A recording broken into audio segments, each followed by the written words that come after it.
What does wisdom look like? Maybe this is the picture that pops into your head. Gray hair, long beard, thick spectacles, all the knowledge. And how about an owl for good measure? Many older people do have wise things to say. But if you want to be wise, you don't have to wait till your hair turns gray. Because wisdom can look like you. It's all about finding out what to do and then, of course, doing it. See, wise people are curious and willing to learn, especially the truth about themselves. Wise people are willing to ask for help. Hey, Aunt Jen, this kid said something mean to me. What should I do?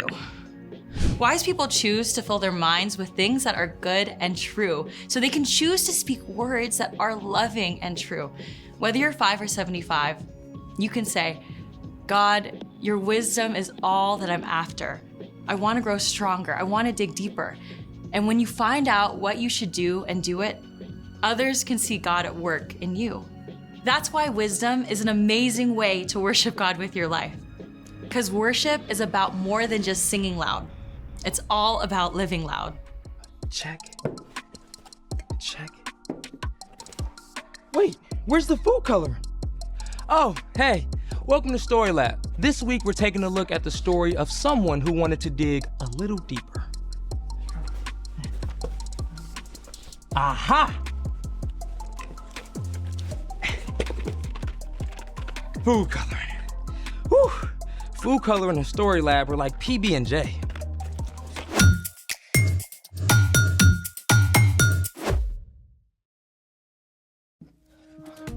Hey, I'm Carter, and that's it. Okay, then I guess it's my job to let you know that all this month we're talking about ways that we can grow in wisdom, just like Jesus did.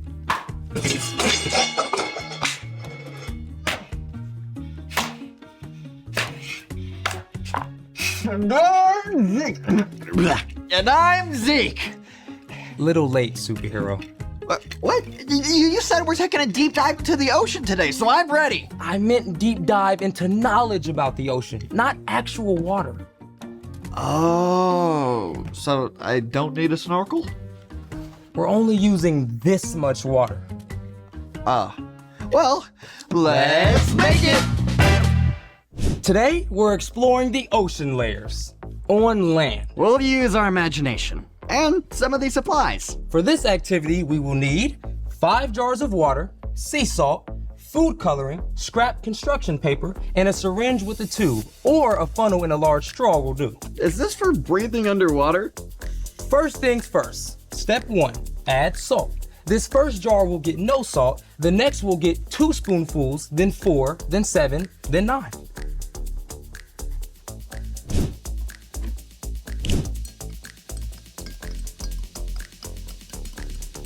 And 4. Now we move on to the next.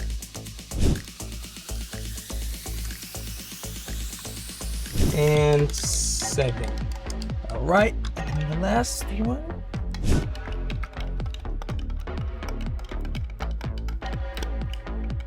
And 9. Oh, excuse me, Zeke.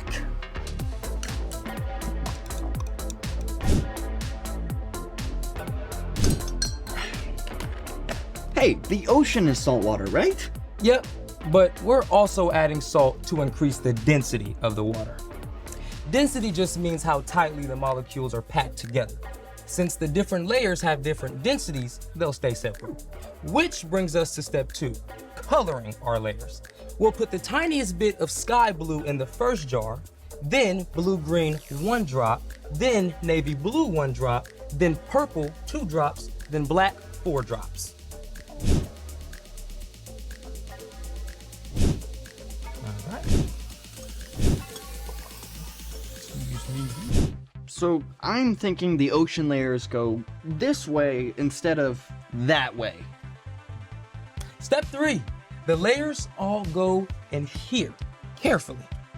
Now, each colored salt solution represents 1 layer of the ocean. We'll start at the bottom with the darkest water, the trenches.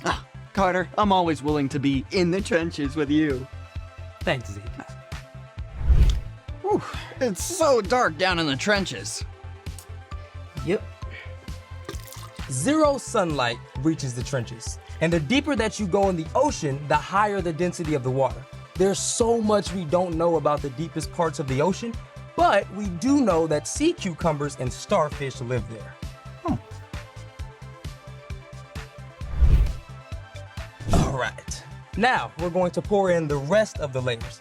Because each color is a different density, they should layer rather than mixing. But it's a little tricky, so we're using this tube and some paper to help.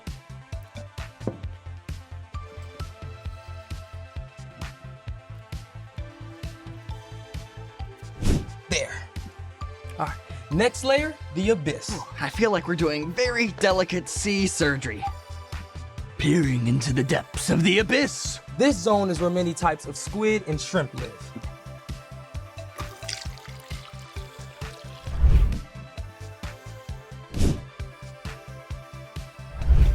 It all kind of looks the same. You know what we're missing? Light. Ah. Here it is. You see? Yeah. All right, okay. Now for the next layer, the midnight zone. In the midnight zone, we find anglerfish and the ever-popular blobfish. That looks so cool. That's great. Okay, next. The twilight zone. We get a little more light reaching down here. Here you go.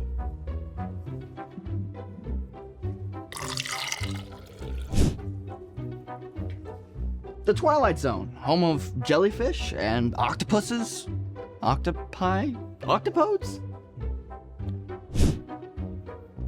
All right. And finally, the sunlight zone, our lightest solution both in color and density. You ready? Yep. Sunlight. Almost done. Yep. In the sunlight zone, we find sea turtles, clownfish, flying fish, manatees, dolphins, tuna fish, blue whales, and so Much. more. Oh, dude, this is awesome sauce. It's so cool how the layers stay separate. Yeah, the ocean covers almost 3/4 of the Earth's surface, and we only know details of about 1/3 of the ocean's animals. And every year, almost 2,000 ocean animals are discovered. The deeper we go, the more there is to learn. Speaking of, it's time for... The story before the story. Today, we're in the 3rd book of the New Testament, Luke. God made a perfect world, but people turned away from God. From the very beginning, God had a plan to restore us to relationship. Even when the people turned away over and over again, God remained faithful. At the perfect time, God sent a rescuer in the form of a baby, God's very own son, Jesus. Even though he was God's son, Jesus was born to an ordinary family in an ordinary town. Which is where our story starts. Take it away. Hey everyone, I'm Brian. Jesus grew up in an everyday family in a small town. His family had traditions just like families today do special things each year to celebrate holidays. Every year, Jesus and his family would travel to Jerusalem to celebrate the Passover. During Passover, the Jewish people remembered how God delivered them from enslavement in Egypt. When Jesus was 12 years old, he journeyed to Jerusalem with his family, as usual. They probably spent the week with family and friends and very likely shared a special Passover meal together. At the end of the week, Jesus' family started the long trip home. But after the first day of travel, they discovered something. Jesus was nowhere to be found. You told him when we were leaving, right? Of course I did. Everybody knew. Mary and Joseph had probably assumed Jesus was with cousins or friends somewhere in the group of travelers. No one has seen him all day. Did we really leave him behind in Jerusalem? We have to go back, right now. Mary and Joseph raced the whole way back to Jerusalem. By this time, 12-year-old Jesus had been without his parents for several days. Any news? Nothing. None of our family or friends have seen him anywhere. He's got to be somewhere. We haven't looked there. The temple? At last, Mary and Joseph climbed up to the temple, and sure enough, Jesus! Jesus, have you been here all this time? This young man has been asking us questions. Pretty impressive ideas, too. We're frankly amazed by what he understands. Jesus, we've been looking everywhere. Why didn't you tell us where you were going? Why were you looking for me? Didn't you know I had to be in my Father's house? It's time to go home now. Come back anytime. Jesus returned home to Nazareth with his parents and continued to obey them. As he grew up, he became wiser and stronger and more pleasing to God and to people. The end. That's crazy. Jesus was without his parents for days in a big city. What did he eat? Where did he sleep? Well, Luke does not record that part of the story. So What's our part in the story? Jesus is God's own son, and he looked for and grew in wisdom.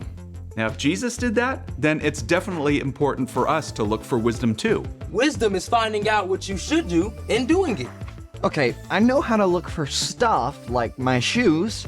But how do we look for wisdom? Oh, well, you can think of wisdom like a buried treasure that you really have to dig for. Wisdom isn't just being smart or knowing things. Wisdom is knowing what to do with what you learn. Yeah, like I can know that eating veggies will help me stay healthy, but that doesn't matter if I keep scarfing down junk food. You gotta actually eat those carrots and hummus. Great example. You can also gain wisdom from your mistakes. I put off studying for a test last week. Then I had to stay up super late to study, and I was so tired I didn't do great on the test anyway. So wisdom for you will be starting to study ahead of time for the next test. For reals. You can learn wisdom from other people too, both from wise choices that they've made and also from the times that they've failed. It could be your parents, a favorite aunt or uncle, or a small group leader. I like hanging out with my grandpa. He's also got amazing stuff to say. Back in my day. Well, most importantly, we can ask God for wisdom. In the book of James, we read, "If any of you needs wisdom, you should ask God for it. He will give it to you." So we gain wisdom by asking first, So we can know what to do. and then do it. I think you got it, wise guys.